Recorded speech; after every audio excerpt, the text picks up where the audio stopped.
मित्रांनो, Walt Whitman यांचे नाव तुम्ही कधी ऐकले आहे का? लक्षात नसेल तर मी सांगतो, हेच ते कवी आहेत की त्यांची ओ कॅप्टन माय कॅप्टन अब्राहम लिंकन यांच्या मृत्यूवर लिहिलेली कविता की तुम्ही 10वीला असताना अभ्यासलेली होती. ही कविता खूप मोठ्या प्रमाणावर लोकप्रिय झालेली होती. वॉल्ट व्हिटमन यांचा जन्म 1819ला तर मृत्यू 1892ला झालेला होता. ते एक अमेरिकन कवी, निबंधकार आणि पत्रकार होते. त्यांना अनेकदा द फादर ऑफ फ्री वर्स म्हटले जाते. म्हणजे ते एक स्वतंत्र विचाराचे कवी असून त्यांच्या कवितांना कोणत्याही प्रकारचे ओळींचे बंधन नसते किंवा रायमिंग वर्ड्स नसतात. ते अमेरिकेतील हंटिंग्टनमध्ये खूप हलाखीच्या परिस्थितीमध्ये मोठे झाले होते. त्यांचे लीव्ज ऑफ ग्रास हे पुस्तक जुलै 1855ला प्रकाशित झाले होते. त्यांचे song of the open road ही कविता म्हणजे आत्मजागरूकता, स्वतंत्र इच्छाशक्ती आणि अंतःकरणातील कोमलतेचे एक सुंदर मिश्रण आहे. आयुष्याच्या प्रवासात एखाद्याला एखाद्या शहाणपणाची परीक्षा द्यावी लागते की परीक्षा कोणत्याही शाळा किंवा विद्यापीठात नसते. एखादा रस्ता प्रत्येकजण वापरत असतात, मग तो श्रीमंत असो की गरीब. त्यामुळे सर्व स्तरातील लोकांना एकमेकांशी संगती करण्यास भाग पाडले जाते. येथे रस्ता म्हणजे गतिशीलता. एखादी नवीन गोष्ट सुरू करण्याच्या दृष्टिकोनातून एखादा रस्ता घेऊ शकता. येथे व्हिटमन लोकांबद्दल आणि ठिकाणांबद्दल बोलतात. त्यांच्या मते अतिथी आदरातिथ्य असू शकते, पण एकाच ठिकाणी जास्त वेळ राहण्याला ते विरोध करतात. म्हणजे जीवनाचा प्रवास करत असताना या जीवन प्रवासावर नेहमी चालत राहिले पाहिजे. म्हणजे आयुष्यात नेहमी काही ना काही केले पाहिजे, तरच तो जीवनात यश मिळू शकतो. तर आज आपण वॉल्ट व्हिटमन यांची song of the open road ही कविता अभ्यासणार आहोत.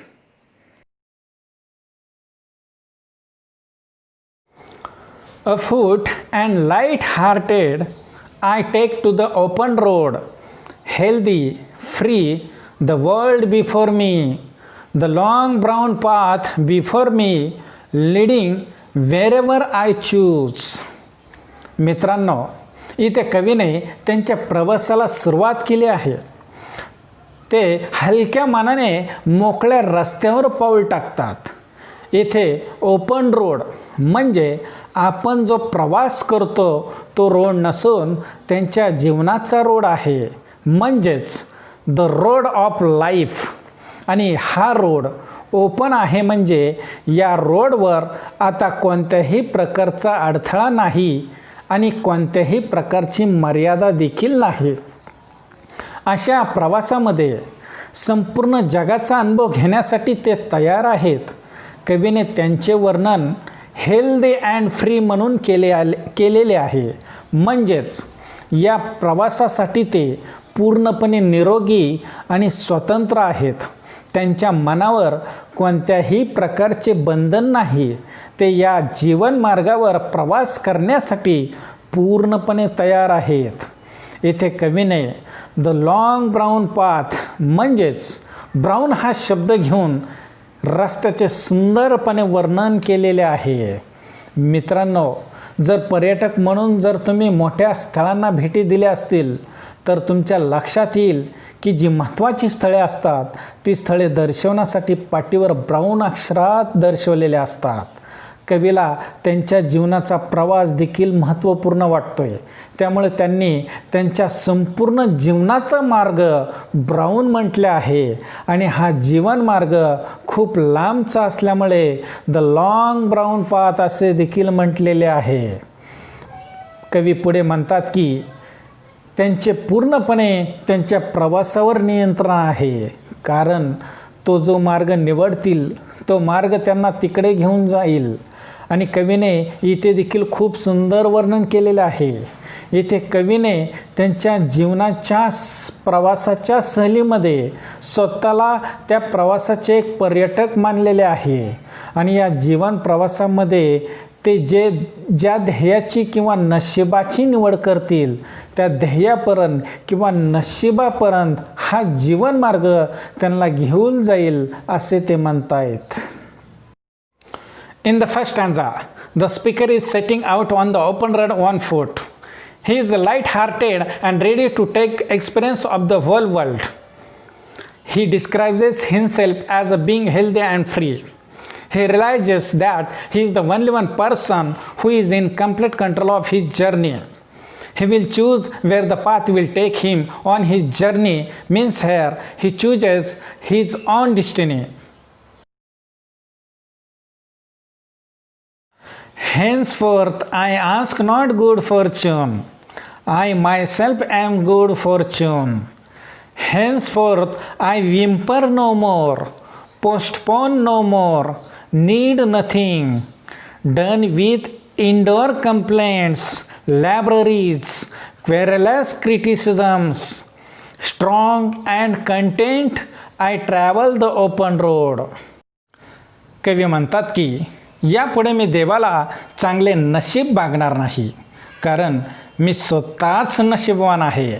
मीच आहे माझ्या जीवनाचा शिल्पकार. जर चांगले नशीब घडवण्याचे माझ्या हातात असेल तर चांगल्या नशिबासाठी मी देवाकडे का प्रार्थना करू. उदाहरणार्थ काही लोकांना देवाकडे काही ना काही मागण्याची सवय असते. काही जण म्हणतात, हे देवा मला चांगली नोकरी मिळवून दे, मी तुला 1001 नारळ फोडील. आता मला सांगा, 1001 नारळासाठी देव त्याला नोकरी मिळवून देणार आहे का? तर नाही. हे कवीला चांगल्या पद्धतीने माहीत असल्यामुळे ते म्हणतात की यापुढे मी देवाला चांगल्या नशिबासाठी मागणे किंवा प्रार्थना करणार नाही, कारण मी स्वतःच नशीबवान आहे. पुढे कवी म्हणतात, हेन्सफोर्थ आय विम्पर नो मोर, म्हणजे मी कोणत्याही गोष्टीसाठी रडत बसणार नाही, काकू करणार नाही किंवा पाहिजे असलेल्या गोष्टी करण्यात मी मागे पुढे पाहणार नाही, कारण मला कशाचीच कमतरता नाही. माझ्याकडे सर्व काही भरपूर आहे. पोस्टपोन नो मोर, म्हणजे कोणतीही गोष्ट किंवा काम आता ते पुढे ढकलणार नाहीत. जे काय करायचे ते आत्ताच करणार, नंतर नाही. म्हणूनच तर म्हटले जाते, there is no time like the present. Need nothing, म्हणजे कवी ते म्हणतात की मला आता कोणत्याही गोष्टीची गरज नाही की कमतरता नाही, कारण माझ्याकडे सर्व काही भरपूर आहे. पुढे कवी म्हणतात की जे काही अंतर्गत तक्रारी असतील, आठवणी असतील, विचित्र किंवा तक्रारखोर टीका असतील, त्यामुळे माझ्या मनात जी काही भिंत निर्माण झाली होती त्यामुळे कवी असंतुष्ट होते, परंतु आता या खुल्या मार्गावर ते एक सामर्थ्यवान आणि संतुष्ट आहेत. यामध्ये क्वेरलस क्रिटिसिझम्स या अलिट्रेशनचा वापर करून कवीच्या केअर फ्री टोनवर जोर दिलेला आहे. The speaker says that he does not have to pray for good luck because he is the maker of his own luck. He will no longer cry or hesitate to do what he wants because he is in need of nothing. He is no longer content with being already inside. He is strong and happy to be on the open road. In line 6, Whitman writes of querulous criticisms. The use of alliteration here emphasizes the speaker's carefree tone, which is continued throughout the course of Song of the Open Road. Third stanza. The earth that is sufficient. I do not want the constellations any nearer. I know they are very well where they are. I know they suffice for those who belong to them. या कडव्यामध्ये कवी स्वतःला इतरांपासून विभक्त करीत आहेत असे दिसते. कवी म्हणतात, the earth that is sufficient, म्हणजे पृथ्वीच माझ्यासाठी पुरेसे आहे. मला जे काही गोष्टी लागत आहेत त्या सर्वच गोष्टी इथं उपलब्ध असल्यामुळे मला कोणत्याही गोष्टीची कमतरता नाही. त्यामुळे पृथ्वी जशी आहे तशी ठीक आहे. पुढे कवी म्हणतात, I do not want the constellations any nearer. I know they are very well where they are. कवी म्हणतात की ते जिथे आहेत तिथे ठीक आहेत आणि तारे जिथे आहेत तिथे ठीक आहेत.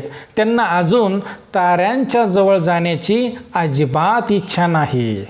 पुढे कवी म्हणतात की I know the suffice for those who belong to them. त्यांना माहिती आहे की जे त्यांच्या मालकीचे आहे त्यांच्यासाठी ते चांगले आहे. ही शेवटची कवितेची ओळ उर्वरित कवितेंच्या अगदी पूर्णपणे विरुद्ध आहे. इथे कवी त्यांच्या स्वातंत्र्यावर जोर देतात. याचा अर्थ असा की कदाचित ते स्वतःला नक्षत्रांशी संबंधित असलेल्या लोकांच्या गटात समाविष्ट करीत नाहीत.